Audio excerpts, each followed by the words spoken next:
Now, another thing is that, as you know, Cliff, and as I've understood it, you are from military background, your father or something? Correct.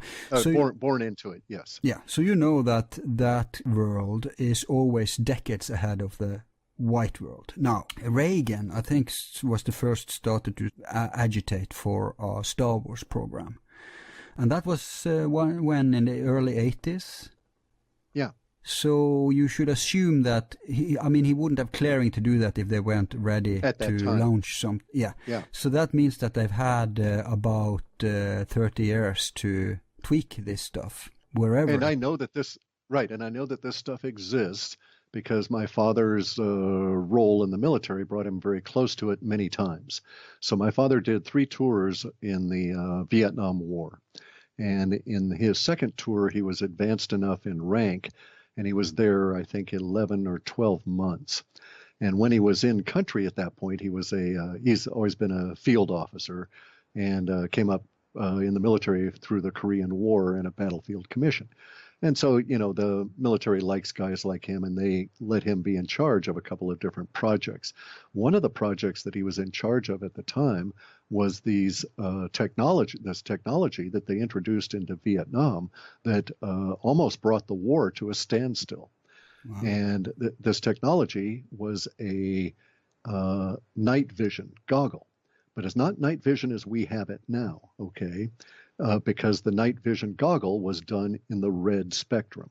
And so when my father came back from Vietnam... You mean infrared or... No, I'll explain. Ordinary red. Oh, ordinary red. Okay, So instead of seeing... When you look at a night vision goggles now, you see green. Everything is translated into green for you. And human eye sees green, more colors, shades of green than any other color. It's part of our evolution, our need to find food. So that's clever then. Correct. But see, here's the thing. It started off as red. And so the night vision goggles were introduced to helicopter pilots and gunnery people in Vietnam. And I won't hesitate I won't guess as to which year it was that they introduced them. But my father was part of this initial experiment with the troops that he commanded. And it was a disaster because the image was presented in red pixels, not green. And because of the technology being used at that time, it created very interesting effects that they could not deal with. So you had some officers that were part of this cadre or this cohort of other officers that were all testing these new technologies for the military that had their troops always use these goggles. And those units became self-destructive. They went down in a horrid situation. My father was extremely practical, didn't want to see himself get destroyed in any way, wanted to return and get out. So as soon as he saw what was going on with these goggles, he had his people take them off. And he actually got praise from the military for the way that he dealt with all of this. But the effect was this. A gunner in a helicopter would have no problem using these goggles. And only everything is showing up as a sort of a faint reddish image. And it was true night vision the way we have it now. And even a greater depth, because you could also flip it and get an extra layer that was sort of yellowish that would be heat signatures as well. And they don't have those combined anymore in these goggles. Anyway, the goggles that were presented to the gunners, and my father tells the story of the very first time they're out with them, and they're flying along, and he's in the front of the helicopter with the pilot.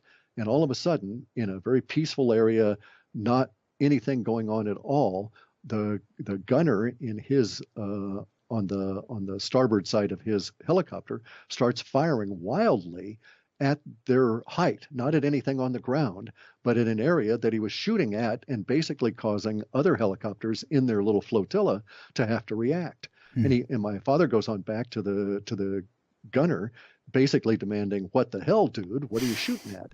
And the kid is just sweating profusely, and his eyes are just dilated beyond belief. And my dad thought he was dealing with another heroin addict, but this was before it had gotten really bad in Vietnam, and the kid was not exhibiting those kind of symptoms. He was reacting to what he had seen. And he's describing to my father that he was shooting at these basically flying demons that were flying alongside the helicopter. And he knew they were coming to get him because they were gesturing at him and they could see him. And so he reacted, and he started shooting his Bren gun, big 50 caliber slugs at these things, right? And they were flying along right next to the helicopter, so he's firing out directly from the helicopter, and there are other helicopters in the vicinity, so it caused all kinds of problems. And this goes on repeatedly, week after week after week. Every time they try and use these night vision goggles, at some point they encounter monsters, true monsters. Now, officers had been told not to wear these. Okay, the pilots were told not to wear them. But my dad put them on to see what the hell was going on, and to hear him describe it, it was like being in the worst kind of a demonic gothic hell. Jeez. That you'd look out at the tops of trees and you'd see these creatures with big wings and claws and everything come flying off of the tops of the trees. But you take the goggles off and there's not even a disturbance in the fog above the canopy of the trees, right? They're perceiving into an aspect of consciousness. Correct. Another dimension. And it was tied to the red image. And so as soon as they went to green, all of this kind of stuff disappeared. Of course. And we don't have time. Yeah, I know. Me studying Pythagoreanism and vibrations, we could speak a lot about this, but let's not even go there. But one question: are these connected to the modern night vision goggles people used to see UFOs? Correct. Third generation or whatever they're called. Is this the same technology? It's the same technology. It's just that the translation is done through a different phase alignment, and we're not seeing everything that the goggles could show you. And they don't connect it to heat signatures either, right? Organic. They don't do that, and then they also don't do it with a red display. Now, the red aspect of it is interesting because the green display comes from electrons, not photons, okay? And it comes from an electron transmission. Presumably, they were still doing electron transmission. They were just turning it into a red filter. That keeps it more material. Exactly.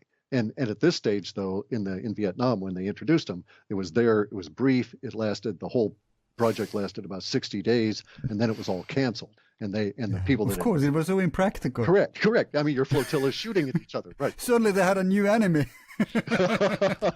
Don't let them know. One that bullets didn't bother, right? Please say you inherited one of these goggles from your father. No. Oh, damn. No. That kind of stuff never happened. My dad was at a level of the military where we had to be very concerned because he used to do CID, internal criminal kind of investigations, right? Yeah. And so his clearances and stuff were always checked. So he was by the book kind of a fellow insofar as the military was concerned at that level. I mean, we had our phones tapped, all of that kind of. Okay, because I was ready to book a flight to Northwest America now. I'll just cancel Well, it. apparently we would not want to do this anyway because my father said that the single exposure, and in terms of him describing it, made you mad. The single exposure to the goggles that he would put on that one time had an unsettling effect on him for several weeks afterwards. Right. And the people that wore the red goggles, the gunners and these kind of people, were unstable at best for months. Many of them were cycled right out of the war as a result of this experience. Yep, that so fits with the whole Vietnam War anyway. And you couldn't tell the difference. Everybody went crazy over there. Right. But here these guys had a real reason for doing it because of the images coming in and the radiation probably. But, I mean, imagine the energies letting loose in Vietnam at the time. No wonder that was attracting those kind of manifestations. You're right. Now, maybe the manifestations are there continuously always around us, but they just don't disturb us. It's just a strata of reality, right? Right, because we don't see them, right. And see, so here's the thing. Indeed, if we're looking at automated kinds of systems and so on, there's nothing to say that, we use projectile weapons, but that's not the only way to think of fighting wars and doing protective systems and so on. Some of them may be quite biological and indeed be mechanistic at a deep level. And you could interact with these apparitions when you had in the Google. The apparitions could see you and you could see them. That's what caused these people to think they were under attack by these beings and to respond by shooting at them, because the things they were shooting at would point at them to each other and attempt to coordinate something. Of course, it must have been a big deal because normally we can see them, right? Correct. Look at that. That guy can see us. You're up a couple hundred, exactly. You're up a couple of 100 feet in the air, and this thing's flying along, and it's pointing at you, and you look around, and then it points at you again, and you have that mind-to-mind connection. Right. Of course, you're going to freak out and start shooting. Yeah. Mutually, I bet. Yeah. And by the way, they are shooting in our atmosphere right now. With an ordinary goggles people use to UFO sightseeing. Exactly. And I've got those goggles, and I see a lot of the UFOs and stuff. In my particular area here, I have to look over to the constellation Cassiopeia. And there I see a lot of the activity that's going on. And see, this is why, getting back just briefly to the Blue Chicken cult and the Corey Good guys, right? I had no problem accepting the idea that there would be a whistleblower that would come out of the secret space program, okay? Because I see the secret space program with the goggles flying around doing stuff. I see the big ships. I see the little triangular ships. I see what to a military brat are clearly logistics movements. I also see clearly what are coordinated flotilla training exercises where they're all learning to fly with each other or act in a coordinated fashion. And so I can easily understand that the secret space program exists because I can go out and see it most days that it's not raining around here. And so I was sort of expecting that, well, at some point, somebody's got a blab. But I was thinking that, it would be somewhat realistic and not this... Yeah, like the hacker who found evidence that they even have space fleets. Oh, McKinnon. Yeah, exactly. And they want to put him in jail. Of course. Now, so there's a real good indication.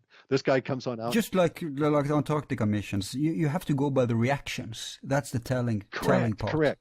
And so here we have the reactions of the military and the government trying to put McKinnon in jail to extradite him from England for a crime that he didn't commit in their country that isn't even really a crime in our country, just because he found stuff he shouldn't have found. And they go on for years about it. Which makes me think, what ace has Assange got up his sleeve? Yeah, what's he holding? But it also goes to the other point. If McKinnon, a kid in England with a computer, causes such a brouhaha about the secret space program, then obviously Corey Good is full of shit because no one's trying to arrest him. They are rewarding him.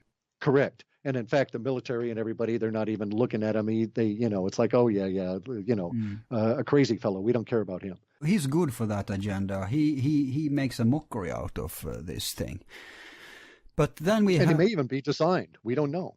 I mean, they may just want him to do that. Yeah, he may be a psyop, of course. Exactly. Many people think so. But here's the thing. We have even more evidence. We have Michael Schratt, that if anyone's listening and in touch with him, please implore him to get in touch with us. He needs to be covered. He's one of the great researchers in the serious secret space program convention research, which was kind of hijacked by the Wilcox good crowd.